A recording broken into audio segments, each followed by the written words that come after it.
Hello, my Aloha tribe, and welcome to the Aloha Perspective. Happy Monday. Good day. Good day, all. Good day, all. I'm excited. Right before I came upstairs to do this, I found out the Thor trailer just dropped. That's right, people. The Thor trailer is out in the world. The first one, I believe. Super duper excited. Super duper excited.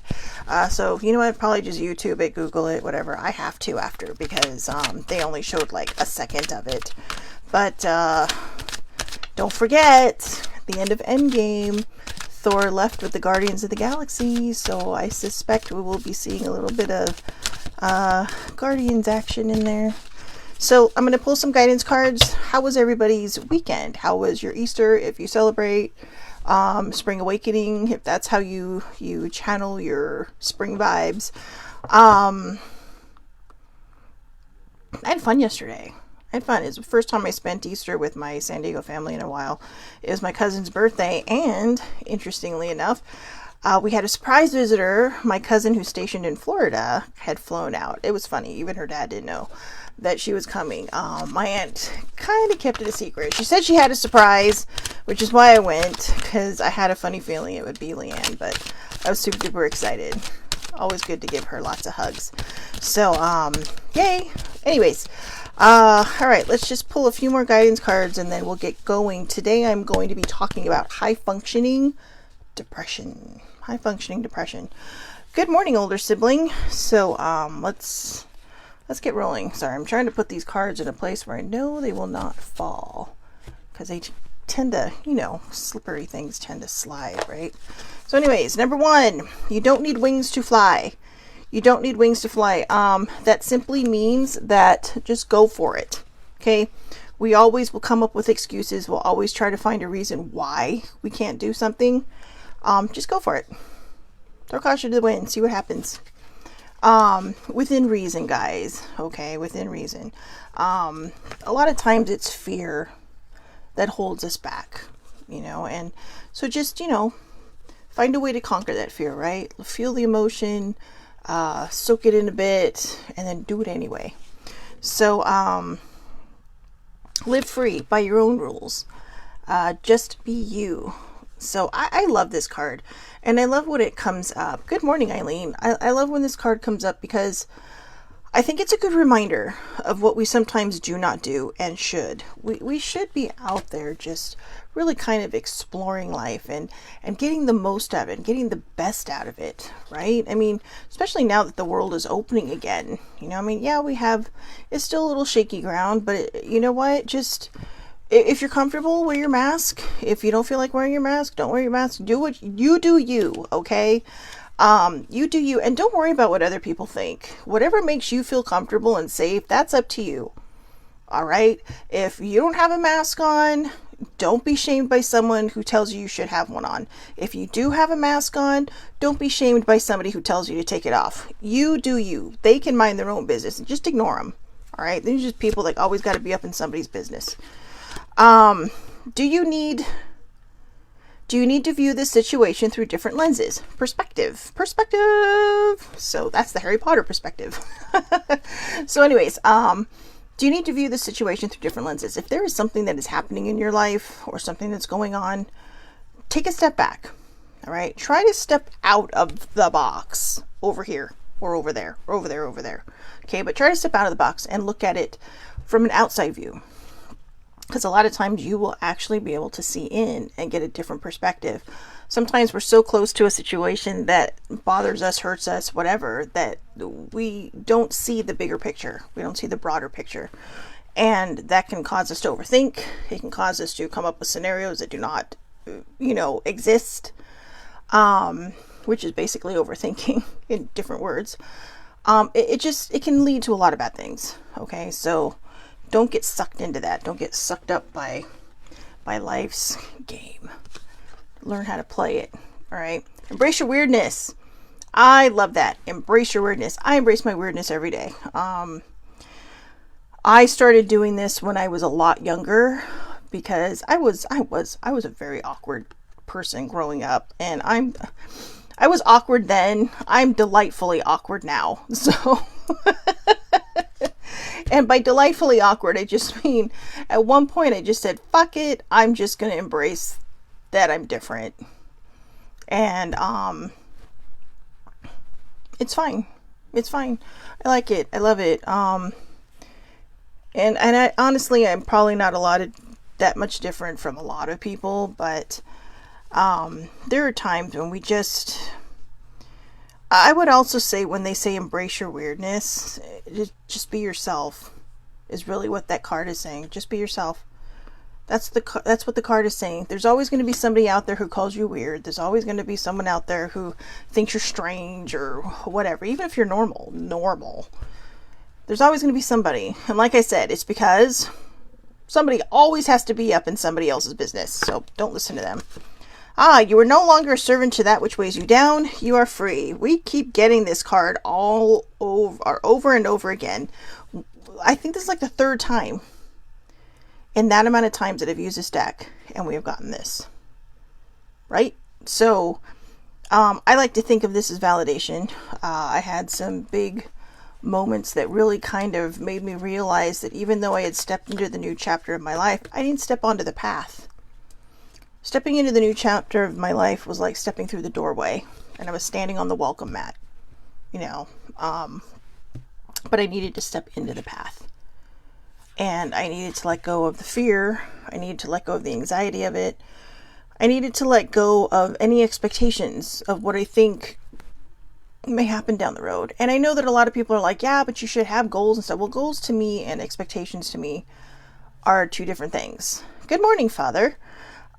So when it was something where I really kind of needed to step onto that path, and I finally did, and it felt good. It was just, you let go a lot of bad habits and bad things that you didn't realize you still do, and you just push them by the side and say, no, you know what, you don't serve my purpose and you don't serve me, so I need to move forward in a more positive, genuine light. The world is lucky to have you. The world is lucky to have you. I'm going to dedicate that card to my father. My father surprised me this morning. Wasn't expecting it. Totally grateful. But the world is lucky to have all of you. I'm lucky to have the dad I have. Not because of the things that he gives me or does for me, but because of, the shoulder he's always given me growing up, the leg up, the hand, the hand held out to help me through. And I mean, just guidance. Guidance is a big thing. I get a lot of my lessons of compassion and empathy from my father. So, I'm grateful. I'm truly, truly grateful. But yes, the world is lucky to have you. So, I guess the world is lucky to have me too. You're welcome. And the last one, do the shadow work necessary to heal your soul. Do the shadow work necessary to heal your soul. I'm going to keep this one out for a moment because that is going to be very significant very, very soon in this Monday Hodgepodge. So I think the reason I called it Monday Hodgepodge is because half the time I have no idea what I'm going to talk about on Monday. It just kind of comes out of the Hodgepodge idea pile. Just a bunch of random stuff. So anyways, my friend sent this to me last week, and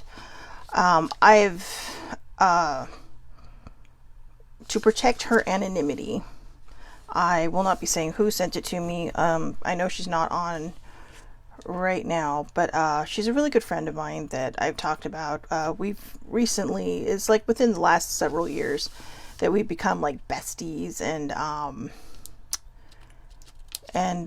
what do you call it? And I was talking about it. I know it's kind of like giving it away, right? But we have a little chat group that we're all in, and I really, really love it. So she sent this to me because I don't know, maybe she was Googling symptoms. I'm not really sure. Sorry about that. But she sent me an article on high functioning depression. And what was interesting is she sent me the article, and I sent her back this, because it was something I'd actually explored. And I didn't exactly explore it for me. I was exploring it for somebody else. And it turns out a lot of these things actually did fit me. And sometimes I think they fit me more than my actual diagnosis. But my actual diagnosis came years ago, before a lot of these new things came out. And although I do have notes, but I will post the article in the YouTube comments, and I will post the article on the Facebook Live comments, because I think it really is a fantastic article. It is actually not a clinical term for diagnosis, high functioning depression, but somebody has obviously done the homework on this, and it's actually it's also known as this dysthemia.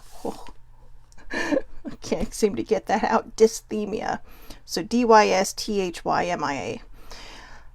So here are the symptoms. They can be characterized as low-level chronic feeling of despair. So kind of like that anchor of dread I was talking about, right? Where you could be having the greatest day ever, but you still have that kind of heavy feeling in the pit of your stomach, right? You know, that little weight that you seem to carry around. And you don't know why. I mean, you could be having the best day of your life. Like, you might just get off a roller coaster. You're like, yeah. And then like 2 seconds later, it just kind of reappears like a cloud, right? Or like a shutting door. So, the first thing, it can be hard to spot. Unlike major depressive disorder, high functioning depression is low level, chronic, and doesn't have a clear trigger.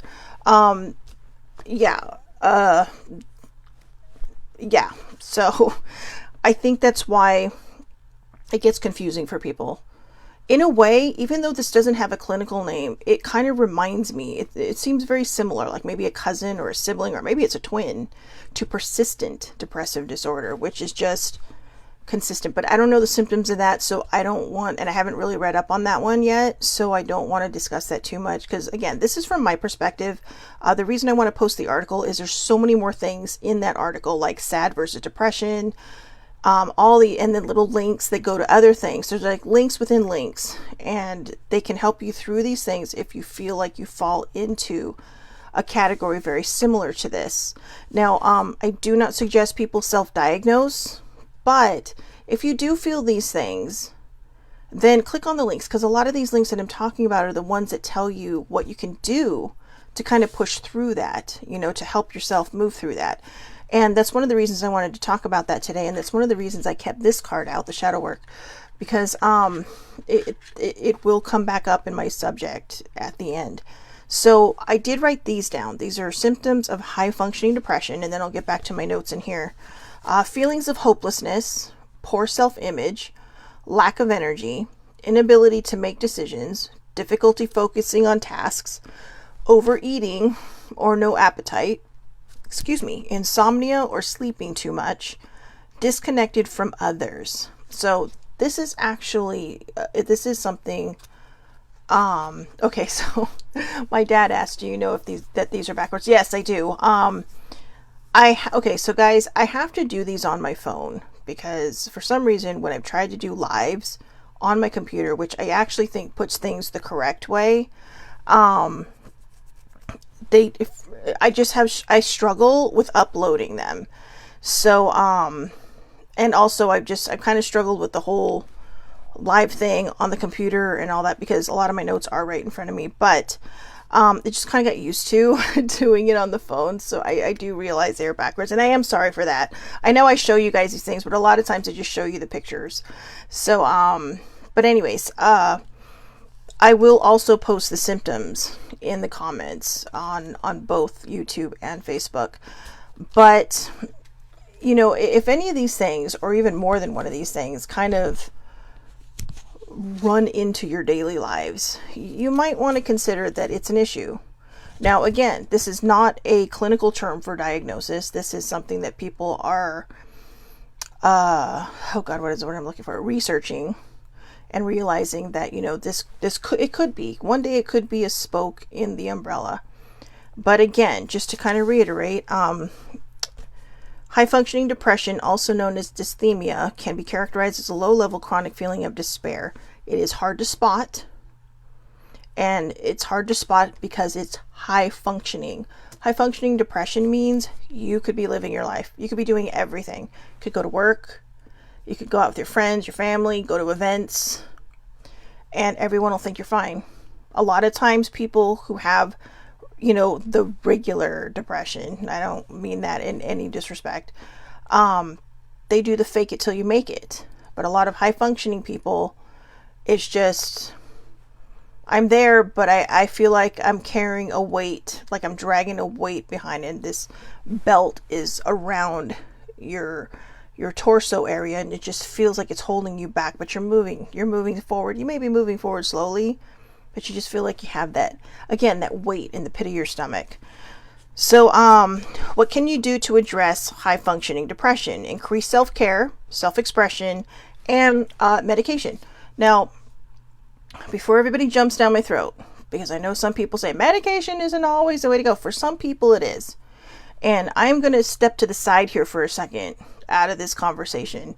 And I'm going to add a footnote to this. If somebody's on medication, do not try to take them off of it. You can suggest things. You can say, hey, you know what? This works for me, but I'm just letting you know. And also, if you're on medication and someone isn't, and you see them struggling, don't tell them, well, you should be on meds. Okay? If it works for you, that's great. Everybody should just mind their own. Period. Keep your eyes on your own paper.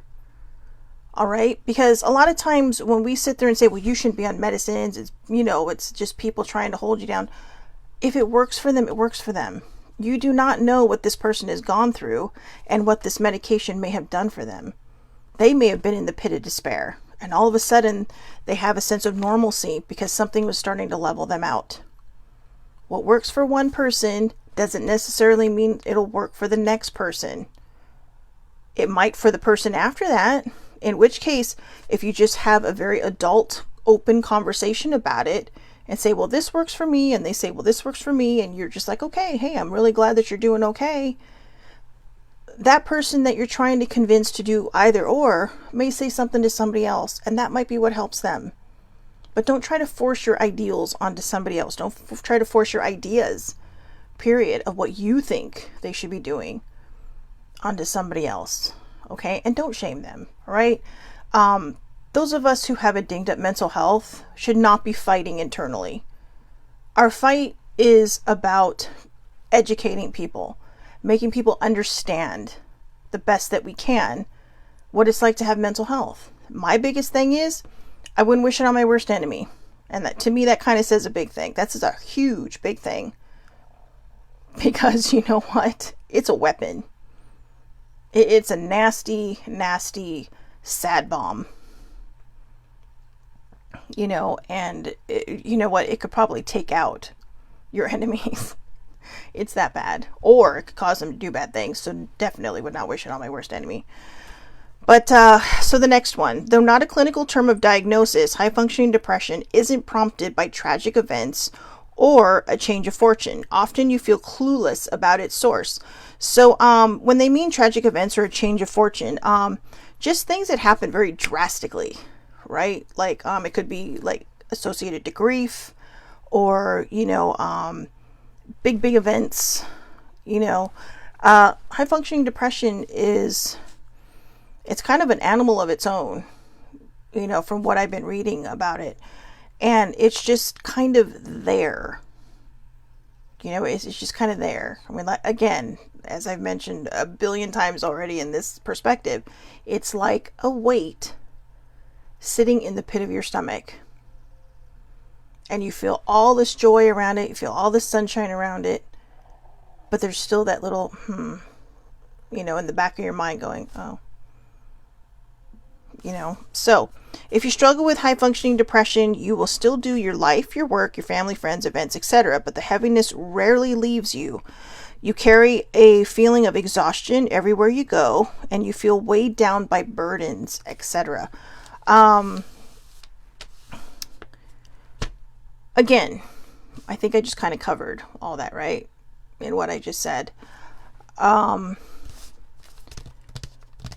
The next thing I'm going to talk about on this is the 3 most common causes of HFD, and I'm not stumbling on purpose. I think that there's a lot going in my head that's trying to come out and articulate, so I think they're all lining up like at school, right?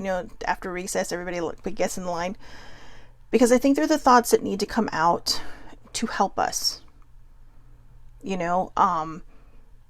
a lot of times when, you know, believe it or not, I have known people who have been diagnosed with depression and they took it so hard. Because I think in life we're taught to be strong. We're taught that certain things that we do are weak, or certain things are wrong for us, or we shouldn't be doing certain things, and all that stuff. And we get it embedded in our heads that this is how it's supposed to be. What we don't realize is that it takes a lot of strength, especially if you have depression, to get through the day. You know, sometimes you say things that you don't mean to say. They just kind of fly out of your mouth like you're an asshole. And you don't mean it. You know, I've said some things. I'm sure I said things yesterday that I did not mean.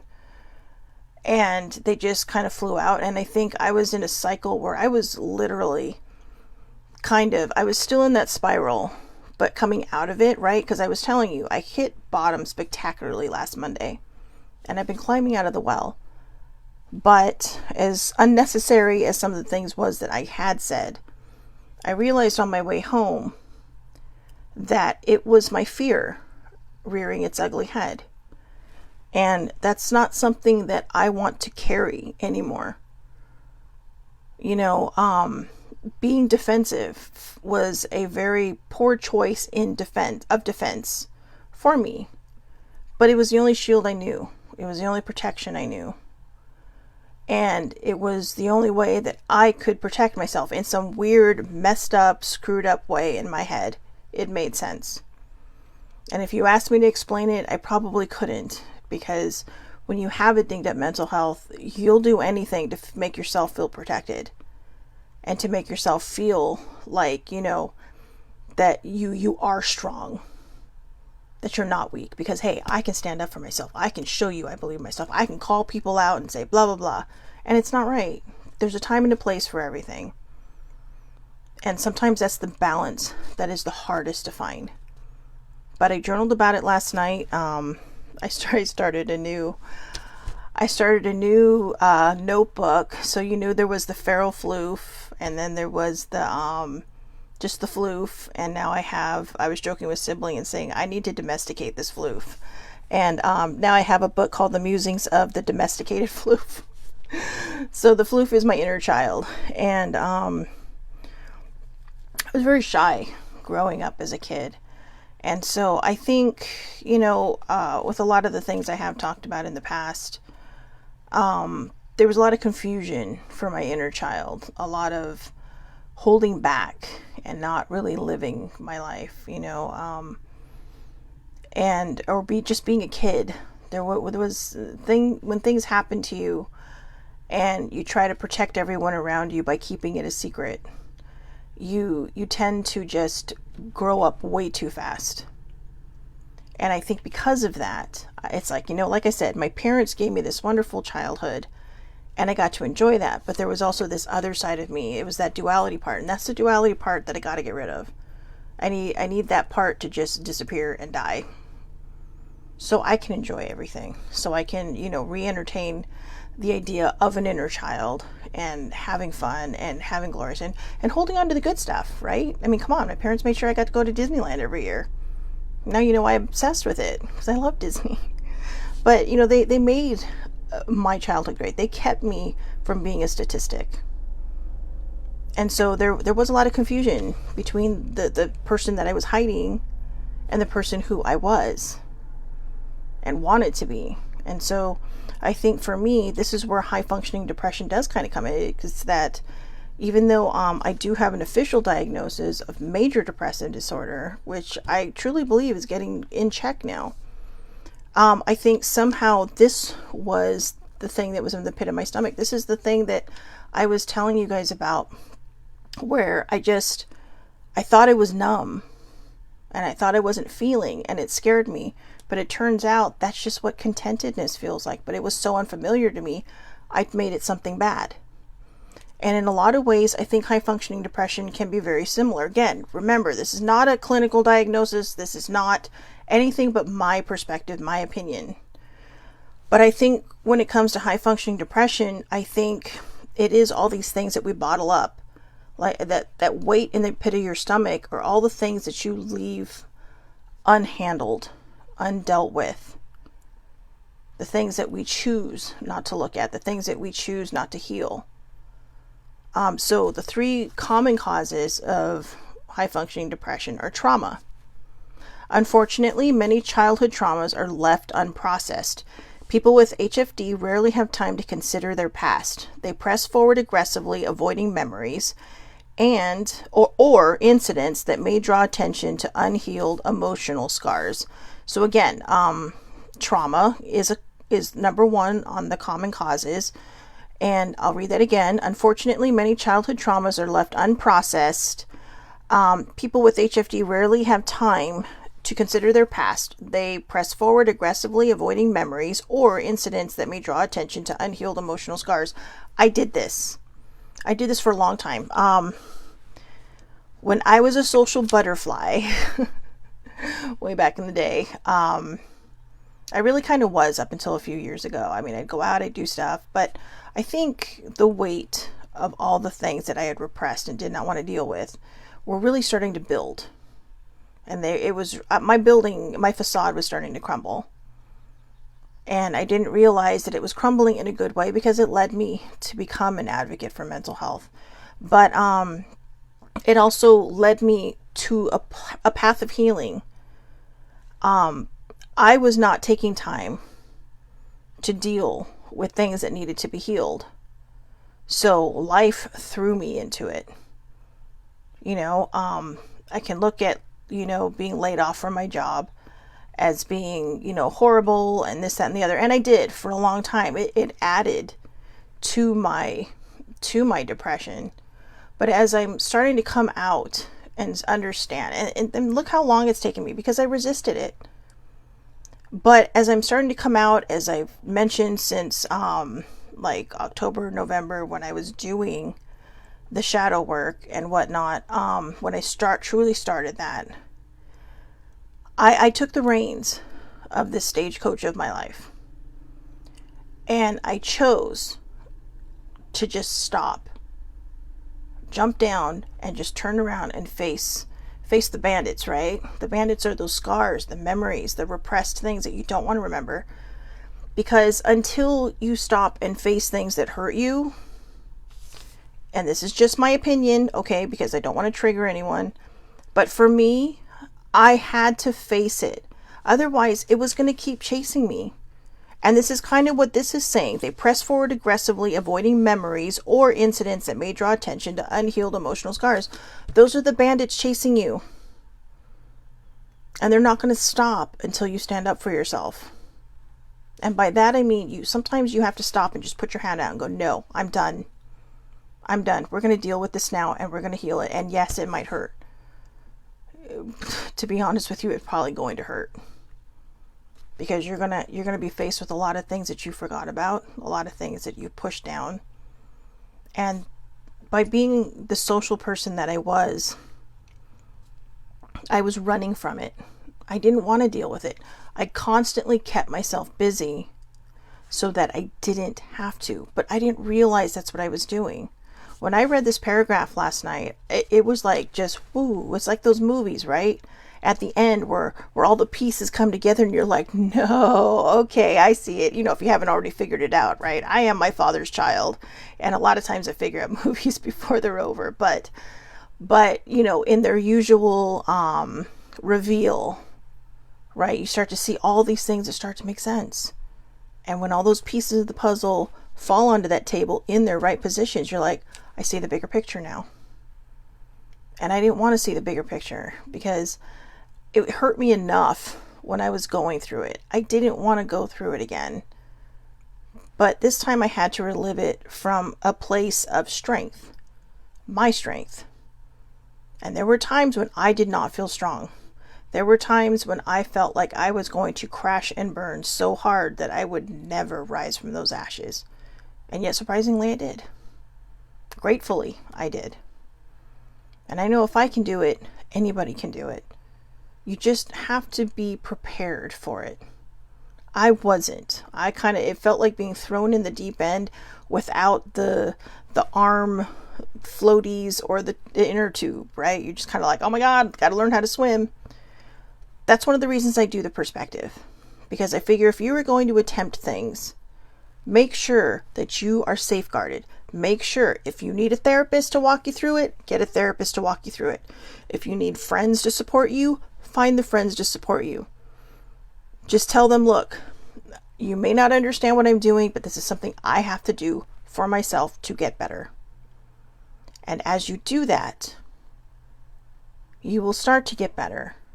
But if you just throw yourself into the deep end with nobody else out there, it's going to be harder. And I started to throw myself into the deep end, and I didn't tell anybody. And finally I had to. Before I go on, just to clarify, because I know if anybody's thinking about what happened to me last Monday, that had nothing to do with this. I will actually explain what that was all about, because I do want to do like a 1 week check-in on that, since I did make it very public on Instagram as a part of my advocacy.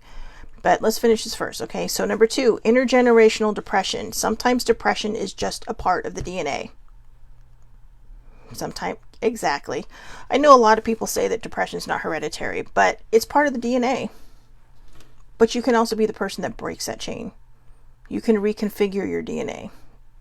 Not change yourself and morph into something incredibly creative, okay? What I'm saying is we can change cycles.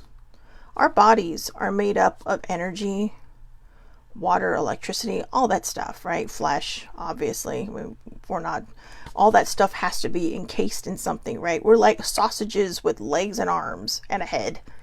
So all that meat, all that stuff encased in skin. But if that is the case, that doesn't necessarily mean you have it. It's just saying that sometimes it could be a big part of your DNA. And, you know, look at family patterns. Okay, look at family patterns. And sometimes that could be it. But like I said, you can break that chain. You can do things. That's why I want to post this article in the comments, because I really, really want people to read it. Like I said, there are a lot of good links to show you how to come out and to be more of a functioning person. You know, high functioning in life, not high functioning depression. There are things that you can do to help kind of move you forward and out of that. And I want to go over that too, because that's going to tie into last Monday. And number 3, unresolved frustration. Frequently, people with HFD lead frustrating lives. They avoid dealing directly with emotional problems and prefer to remain task-focused. They store frustration, grudges, disappointments that linger, and zap their energy. So again, frequently, people with HFD lead frustrating lives. They avoid dealing directly with emotional problems and prefer to remain task-focused. They store frustration, grudges, disappointments that linger and zap their energy. That kind of feels like number 1, right? But without the trauma, where people with HFD rarely have time to consider consider things. They press forward aggressively, avoiding memories. But in this case, they just press forward aggressively because they don't want to deal with it. Maybe they figure, if I keep doing all this fun stuff, it's just going to go away. If you have things that frustrated you, believe it or not, it can be small things. It can be things that may have happened when you were younger that you don't even realize. Maybe you got bullied in school. Maybe, you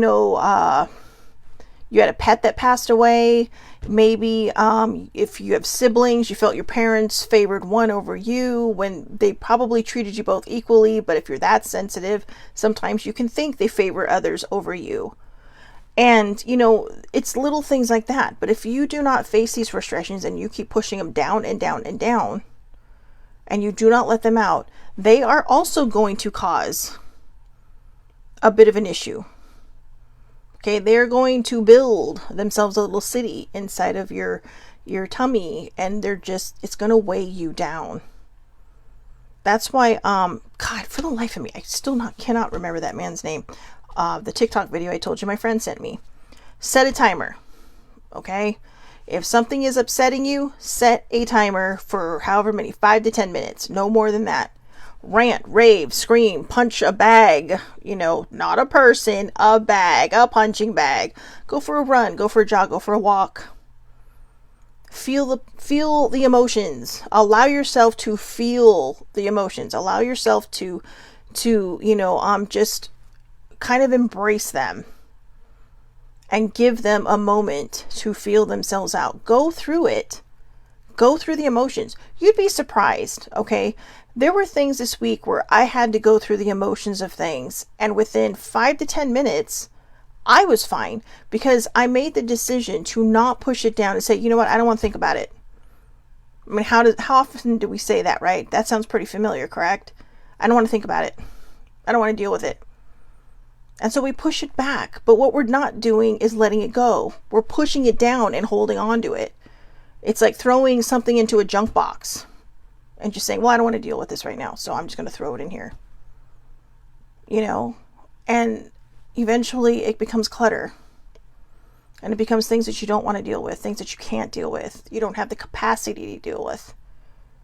Because you're overwhelmed now. And you don't know why. Because it's no longer just that situation. It's that situation that has, gotten stuck to other situations, and they just keep growing and getting bigger and bigger and bigger. And you don't want that. So when you allow yourself to just kind of feel that emotion, and you don't have to do it alone. If you feel like a little nervous about doing that alone, ask someone to help you through it. If you live alone, get someone on the phone. Or maybe listen to music while you do it, or journal. This is why I journal, because journaling to me feels like I'm talking to somebody else. Granted, it's just me, but, sometimes I do feel like I'm talking to somebody else because I'm putting it out there. I'm not just talking to the walls, I'm putting it somewhere. I'm giving it to something else. And, it doesn't have to be writing. You can type your journal. Sometimes I find typing is more therapeutic because a lot seems to come out a lot faster because I type faster than I write. But the point is to get it up and out. Okay? And better yet, just don't let it in. Go through the emotions, understand it, process it, heal it, move forward. And it's just like that guy said, set your timer for 5 to 10 minutes, yell, scream, rant, rave, whatever, and then let it go. When that alarm goes off, it's done. It's gone. Don't give it any place to settle in any longer. All right? So, one of the reasons I wanted to talk about what happened last week and why I kept the shadow work thing is what happened last Monday, I believe, was the end of a very long spiral that I did not realize I was in. And I think a lot of it is because even though I am diagnosed with MBD, I think it has kind of morphed itself into high functioning depression, because I was functioning, I was living, but I still had that pit right in my stomach until I started healing all this stuff, until I did that shadow work. Shadow work is a process that was kind of thought of, I believe, well, it had its roots in Jungian, Freudian teachings, but it was really kind of pioneered and nurtured by Carl Jung.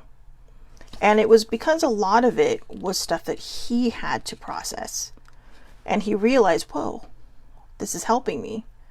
So I think I should do this when I'm with my patients. And a lot of times they thought that maybe it was external, but it wasn't always external. A lot of times it was just internal. There was always going to be someone in this world that is not going to make you feel like your best. They may come, they may go, they may come in for a moment, slap you upside the head with some ickiness, and then walk away. But who's left holding the bag? Obviously, if they just walked away, they don't give a shit, right? But you're like, what just happened? What did I do? So you start questioning yourself. You start overthinking it. You start doubting it. Your self-esteem goes down. Your self-confidence goes down. Do not let the actions of other people destroy your peace. Okay? You are in charge of your peace. People may try to disrupt it, but ultimately you are in charge of your peace. You are in charge of letting things go that you're not sure you can let go of. Sometimes we become so attached to our pain, we don't know how to let it go. That was me for a while. I became so attached to my pain that it kind of just became a part of me. And I didn't know what to do, because it was like letting go. It was literally like letting go of a toxic relationship. That was a toxic relationship I had with myself. Was hanging on to something that was so familiar just because it was familiar.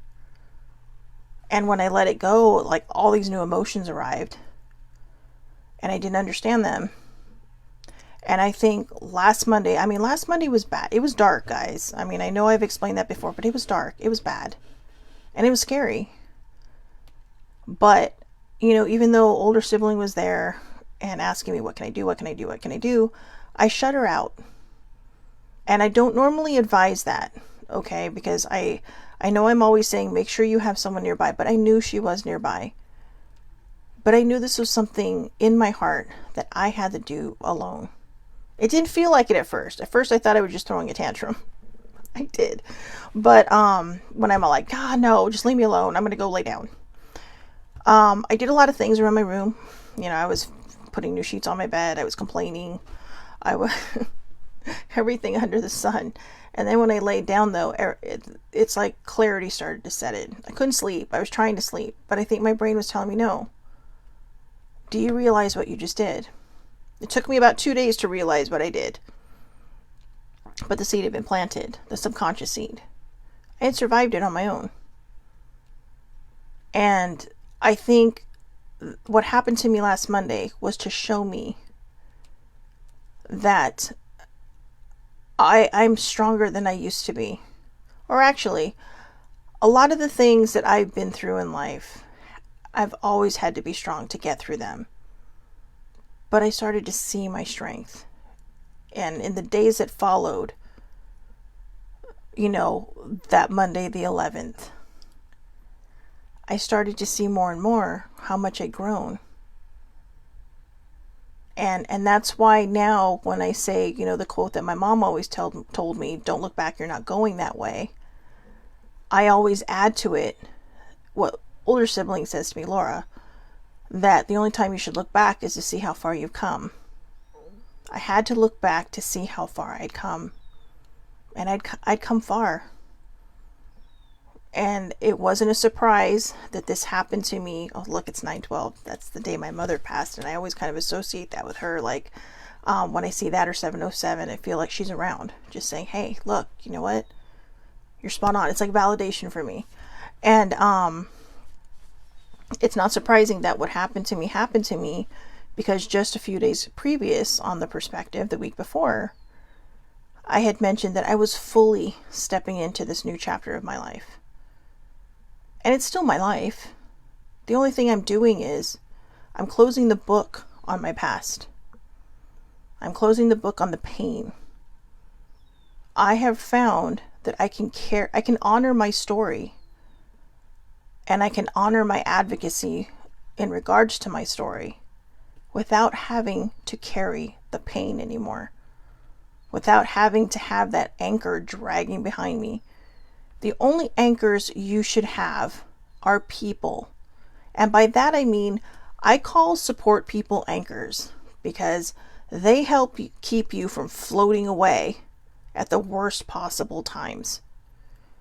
You know, it's like a hot air balloon anchor, right? I don't know, the stakes and the ropes, right? You have all these people pulling you back when you're just like, I'm done. And they're saying, no, the world still needs you. You need to stay. You're going to be okay. And that's what I find a lot of people on Twitter doing. You know, I worry sometimes that people are going to think that some of these people are just trying to get attention. No, they don't necessarily have that physical presence in their life. So they reach out to their online community to be their anchors. And when they throw something out there that says, you know what, I'm done, I can't do this anymore, it's not always easy for people to ask for help. Okay, I mean, if you have suffered a childhood trauma, most of the time you're told you cannot say anything to anyone, do not tell anyone, people are going to hate you. When you're groomed so young, you believe that in every scenario going forward. Not just that one, because it's ingrained in your head. It is a learned limitation. if you speak up, someone will be mad at you. Even though we know that's a lie, right? We know our parents would have wanted to know. We know our parents probably would have killed them if they knew. But we're taught not to tell. And when that emotion or that trauma turns into depression or, repressed emotions and all that, it still sits in the back of your head that I cannot ask for help. I cannot tell anyone. I should not tell anyone because I'll be judged. But here in this online community, most people don't know each other. They see pictures, they see avatars, they see whatever that you have in that little tiny circle, right? And that's your identity. But they can't physically hurt you. So you reach out. And sometimes, though, people can cyberbully. I hate cyberbullies. We'll cover that a different day. But for me, the shadow work helped. And for this, there's still a lot of lack of energy. I'm working on the poor self-image. The feeling of hopelessness has diminished greatly over the last week. I'm truly grateful for that. Because like I said, when I hit bottom and I learned to lean on myself, I realized the strength that I really have. That's why I also wanted to follow up on that from a week later, because I didn't just look at it as being a complete meltdown in the most spectacular fashion. I mean, that was a Broadway show in the making, Broadway drama in the making. But I think subconsciously my brain was trying to show me something that I hadn't been willing to see, because I didn't trust myself enough. I didn't have confidence enough in myself. And it kind of put a pep in my step. I'm not going to lie. Put a kick in my kicks. Right? Because I try to remember that now. I try to remember that day, not because I want to feel sorry for myself, but because I want to remind myself that was a day that I was literally kind of staring death in the face. And I'm not trying to be dramatic about that, but I was. And I was like, no, that's not how it's going to happen. That's not how that's going to be. And I forced myself to face my feelings and my emotions. And like I said, I don't recommend that if you are alone and you struggle greatly. I have come a long way in my healing work, and I am on a different level than a lot of people. I'm on levels that I'm not even, there are levels above me that I'm sure other people have reached that I still haven't gotten to. And that doesn't mean I'm better than anyone else. What it means is I'm here to lend that hand. I've told that story about the guy in the well, right? That it was a story about an alcoholic, actually. All right. And I'll repeat it again for anyone who might be new. I'll give you the quick version. An alcoholic stumbles and falls into a well. Okay, now remember, this is a metaphor. All right. We're not talking about an actual well, but it's like a hole, right? You're spiraling. You're in a free fall. You don't know what's happening. So he's calling out for help. A man walks by. Well, I don't have a rope and I can't figure out how to get you out, and you're too far down there for me to reach you, but I'll sit here and talk with you a while so you're not alone. And he sends him down some water, and the man takes a drink, and he's like, okay, but he's still at the bottom of the well. Then the other man says, well, I have to go now. I'm really sorry. And so the next person comes along, and it's a priest. And the priest says, well, my son, I will pray for you. Or daughter, whatever, person. Oh, my person, I will pray for you. And they sit and chit chat for a while. And the person gets a lot of things off their chest. But the priest has to go. Then the third person comes along. And it's a fellow alcoholic. Or a fellow person who is struggling just like the person in the well. And they jump in. And the person that's already in the well is panicking. Like, why did you do that? Now we're both stuck in here, and how are we going to get out? And he looks at him and says, because he says, the guy says, the person who's stuck down there to begin with says, how are we going to get out? How are you going to help me? And the person says to him, I've been there and I know how to climb out. And I know I kind of messed up that story in the punchline, but when I first read that, the longer version, I cried because I was that person in there. And I feel like life kind of jumped in there with me. And it's like, well, how are you going to get me out of this? And I've had other people. I had people coming by trying to help me. Now I feel like I'm the person. I'm in a place now, right now, in this moment. You know, when you have a dinged up mental health, it changes from day to day. But today, I feel like I'm the person that can jump into the well because I've been there and I know there's a way out. I know that with the hard work I put into it, and that doesn't mean other people don't put in hard work. Let's face the facts, guys. There are going to be people in this world that put in work after work after work after work. They do all the hard work and they may never get past where they're at because sometimes pain is just that heavy. But if we can try to alleviate some of their pain, if we can try to alleviate anyone's pain, whether they get better or whether they stay persistent in that path of no choice of their own, even if we can help unburden them for a moment and give them that peace and that clarity, that joy, that fun, that means something to them, and that might spark something else. We don't quit advocating because we can't change everybody. We continue advocating because there's that one person out there that needs to hear it. And I was that one person that needed to hear it once. And I saw things across the board of dinged up mental health. I have family who didn't necessarily understand what I'm going through, help me through. I have an older sibling who understood exactly. She has been so pivotal on this journey. It's been a long journey. She has been patient with me from step one. And she's experienced a lot of my bad behavior because I was afraid of healing. Because I was afraid of letting go of that pain. Because I didn't understand it when I let it go. You know, no matter how many people that love you tell you, you deserve to be happy, until you truly believe it, you're just going to be like, yeah, okay, whatever. Until one day you start to believe it and you start to look in the mirror and you start to say, okay, I'm okay. Every morning, Monday through Friday at 8:01, my alarm goes off.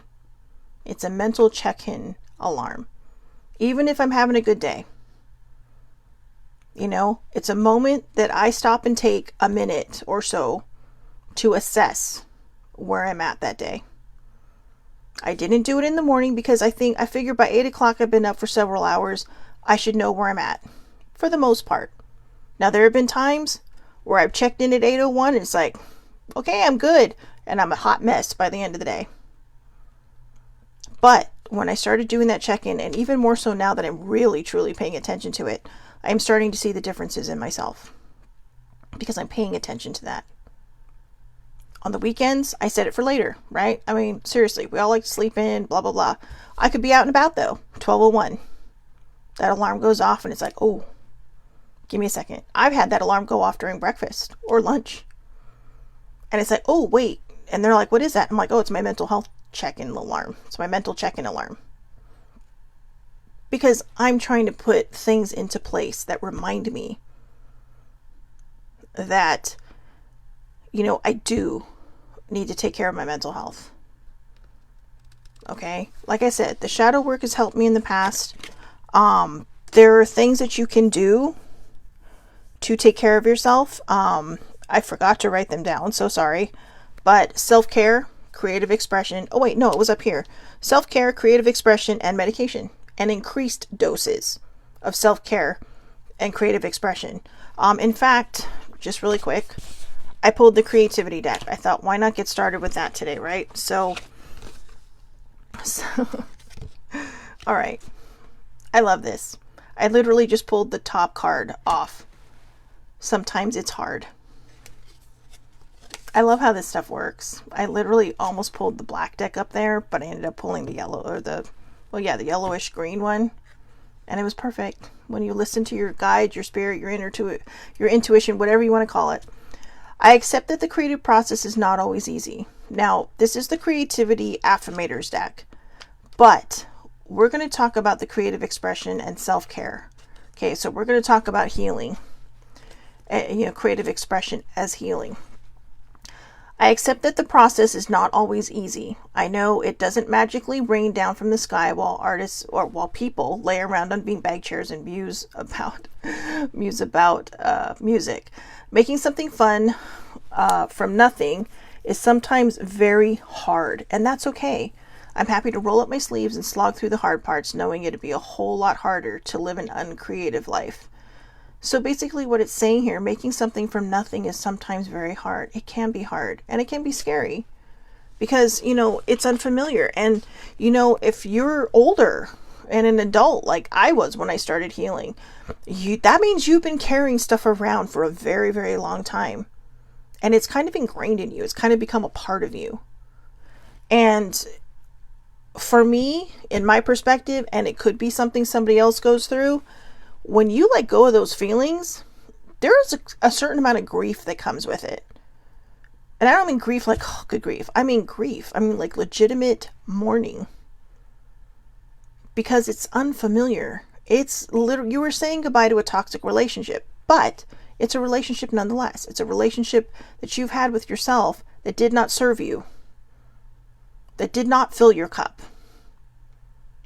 And it could have been used as a crutch, a shield, an uncomfortable pillow. All these things that add different pains to your life, but that you're used to. And you just don't know how to get rid of. You don't want to get rid of it because you don't want it to not be in your presence. Sometimes that's why people get rid of clutter or keep clutter. Why they have clutter. Because they're afraid. It's a fear mechanism. People don't just have clutter because they like to keep shit around. No.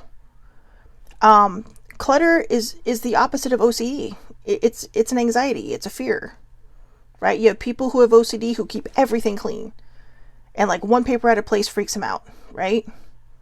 Then you have people who have clutter, and if one thing is missing, they freak out because it's a wall. It's a wall built by confusion, anxiety, pain, all these things. Again, my perspective, not an official diagnosis. But that's where high functioning depression comes in.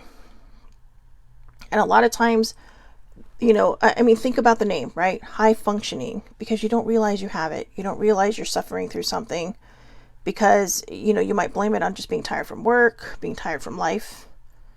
And you push through, you push through, you push through. And again, it could be caused by trauma. It could be, intergenerational, so basically in your DNA, or learned trait from somebody who is depressed that doesn't realize they're depressed, or unresolved frustration.